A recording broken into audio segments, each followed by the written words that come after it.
वासना पर बुद्ध की कहानी। एक बार एक पहाड़ के तल पर बसे एक छोटे से गांव में रवि नाम का एक युवा और महत्वाकांक्षी व्यक्ति रहता था। रवि अपनी बुद्धिमत्ता और करिश्मा के लिए जाना जाता था और उसके कई पुरुष और महिला प्रशंसक थे। हालांकि रवि की एक कमजोरी थी, वह वासना से भस्म हो गया था। उसकी इच्छाओं और लालसाओं ने उसके हर विचार और कार्य को नियंत्रित किया।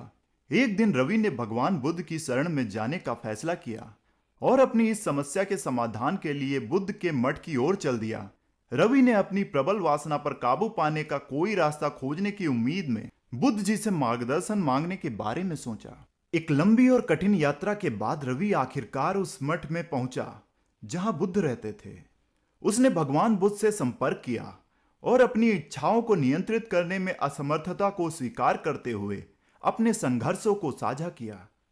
बुद्ध ने ध्यान से सुना और रवि को एक उपाय बताया। बुद्ध ने कहा, रवि, मैं तुम्हें अपनी वासना को जीतने में मदद करने के लिए एक काम दूंगा। पास ही एक गांव में माया नाम की एक युवा और सुंदर महिला है। वह अपने मोहक आकर्षण के लिए जानी जाती है और उसके पास एक दुर्लभ रत्न है जिसके बारे में कहा जाता है कि वह अपने मालिक के लिए अपार धन और समृद्धि लाता है। आपका काम अपनी वासनापूर्ण इच्छाओं के आगे झुके बिना इस मणि को प्राप्त करना है। रवि चुनौती से प्रभावित हुआ और इसे करने के लिए तैयार हो गया। वह उस गांव पहुंचा जिसके बारे में बुद्ध ने उसे बताया था। गांव पहुंचकर वह माया और मणि का पीछा करने लगा और कीमती रत्न के करीब जाने की योजना तैयार की।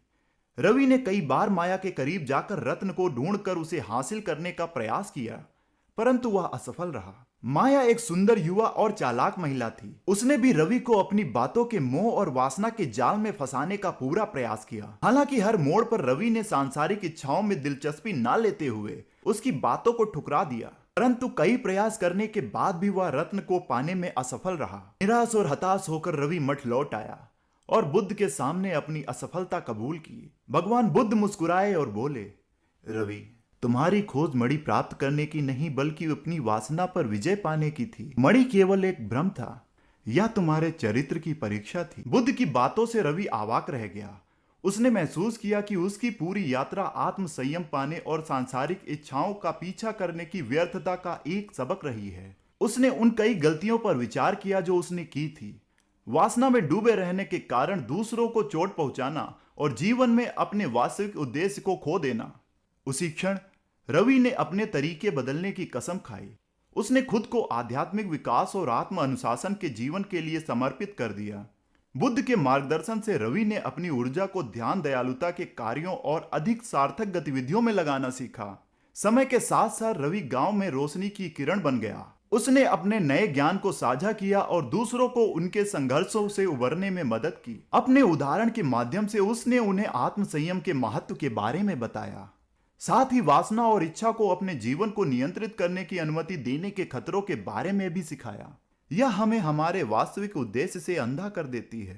इसमें डूबकर व्यक्ति खुद को और दूसरों को नुकसान पहुंचाता है। हालांकि आत्म जागरूकता, अनुशासन और मार्गदर्शन के साथ ऐसी इच्छाओं पर काबू पाना संभव है जिसके रहते जीवन में पूर्णता और संतोष की गहरी भावना पाई जा सकती है। सच्चा सुख क्षणभंगुर सुखों की खोज में नहीं बल्कि आंतरिक शांति और आध्यात्मिक विकास की खेती में निहित है। तो दोस्तों, उम्मीद है कि आपको आज के इस वीडियो से कुछ ना कुछ सीखने को जरूर मिला होगा। तो इस वीडियो को लाइक करें और अपने दोस्तों के साथ शेयर करें। और अगर आप ऐसी वीडियोस देखना चाहते हैं तो इस चैनल को सब्सक्राइब करें और बेल आइकन को दबाना बिल्कुल भी ना भूलें। धन्यवाद।